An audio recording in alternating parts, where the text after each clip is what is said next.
Business Academy. And hi, everyone. I'm Kristen Morrison. I'm the founder of Six Figure Pet Business Academy and the host of the Prosperous Pet Business Online Conference. And I am so delighted to welcome again for the second annual conference, Alicia Dattner. She is a comedian and she is also a speaking coach. She is a business owner a few times over, and she juggles her businesses with grace and ease. And she's just an amazing soul. And I'm so blessed to have you on today, Alicia. Thank you. I'm so delighted to be here with you, Kristen. It's great. So we're going to be talking about how to have more fun in your business, which is something a lot of business owners don't think about when they start a business. They usually don't equate business with fun. But I've seen you really embody this in your own business, and I've done my best to experience fun in my business as well. And so we're here to talk about how to have more fun in your business. So I'm sure there are people out there who are thinking, well, I don't consider myself a fun person. I'm not funny. You know, how can I get something out of this interview? So, you know, what recommendations would you have, or, you know, what advice would you give for those people who don't think that they're funny or fun? The most important thing that I have learned about being a comedian applies to those people as well. And it took me a long time to grasp this lesson and finally figure it out. And I would say that we have this idea of ourselves, and it's a particular story about I'm a fun person, I'm a funny person, I'm graceful, I'm whatever that idea is, keeps us from actually having the real experience of who we are. And so people who want to have to be more fun, all you have to do is just enjoy yourself. There's nothing missing. Mm-hmm. So I like to think of it as bringing your own sense of humor, like finding what you think is funny. Uh-huh. That, to me, is the best way to start feeling like I'm having more fun, is cultivating that sense of just observing what makes me happy, what makes me laugh, what makes me feel playful. So whether that's watching a comedy video or going out to see something, going out to see comedy, or just playing with little kids, it can awaken that in you. And there's no judgment from other people. It doesn't matter what other people think. It matters what you think and what you enjoy. So that's kind of how I come to it. Mm-hmm. And being with puppies and kittens is very fun too. I mean, it's very playful, and I think most people, especially pet business owners that are watching this, probably get that when you see a puppy or a kitten, you just can't help but smile. It's like hearing a banjo. It's like you see a puppy and you just go, oh, it's a puppy, and suddenly you're this whole other alive person. Uh-huh. It's true. So I think people watching are probably more playful, fun people than they think they are. They just have to hang out with the right pets. Yeah, yeah. And is it a muscle that needs to be used in order to experience more fun? Have you experienced that in your life? Yeah, when I practice every day, really really taking stock of what's gonna have me smile today. And I go practice and I go spend time with somebody or something that delights me. It fuels the rest of the day, and I start to notice all of the parts of my life. I start making myself laugh. I start having fun, bringing other people fun. It's powerful. Wow, I love that. I just had this thought of a playfulness practice, like a meditation practice, but, you know, really cultivating play.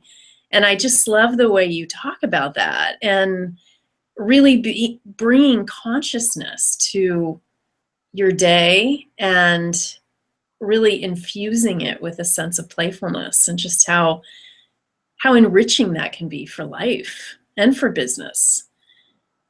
And yeah, another practice is just to notice when you're trying to make a choice throughout your day, which of these is going to feel lighter and more playful to me. yeah, So that's which of these choices awakens my sense of joy and enthusiasm.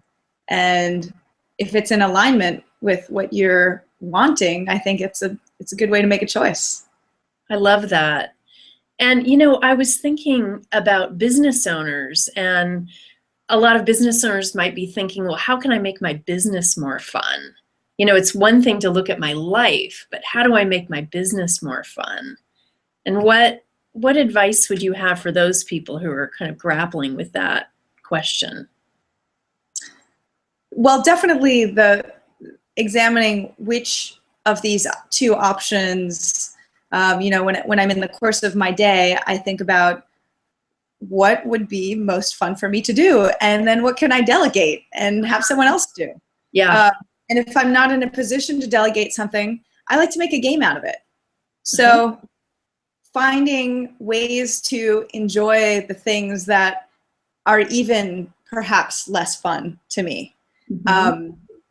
How quickly can I do this? What can I find that makes me, what's absurd or wacky about this thing that I think I have to do?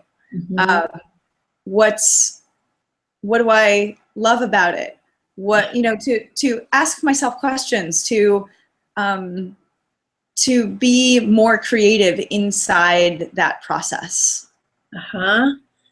This is great. And, I've been noticing myself, leading up to this interview with you, just, am I having fun in this moment? What is fun for me? Really looking at that. And I notice I've been kind of joking with myself. Like sometimes I'll talk out loud and I'll say, oh, what are you doing? And just kind of play around with myself, almost as if I'm two people. It's really fun and goofy. It's like I stop taking myself so seriously, when I I do love that. That's inspiring you. that. It is. Oh my God. I love that I inspire multiple parts coming out of a person. I know. Exactly. So it's interesting because I know there are a lot of pet business owners out there who get into the profession of owning a pet sitting business or dog training business or a dog grooming business because they actually love pets, and maybe they have a harder time with people. Maybe they're shy, they're introverted, not realizing that, oh my God, this business involves people too. It's not just the pets. It's actually really dealing with the owners. And so how can pet business owners who consider themselves more animal people than people, how can they really get past their shyness or their introversion in order to make that connection with their clients in the way that needs to be made so that their clients feel comfortable working with them and trust them? Any ideas on that? Well, I have this really wacky out there idea. Often we anthropomorphize pets and we Yeah. think of them as sort of people. Well, I think what would be great is if you sort of anthropomorphize people and imagine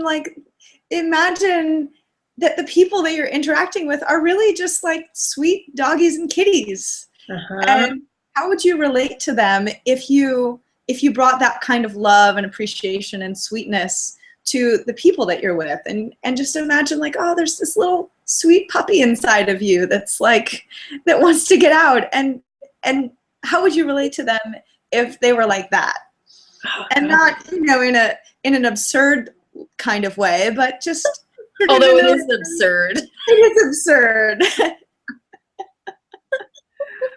If I were to see you and I were shy with you and I just imagined like you were this sweet little golden retriever, I would be like, Kristen, it's so good to see you. I missed you. You are just a good good telesummit leader.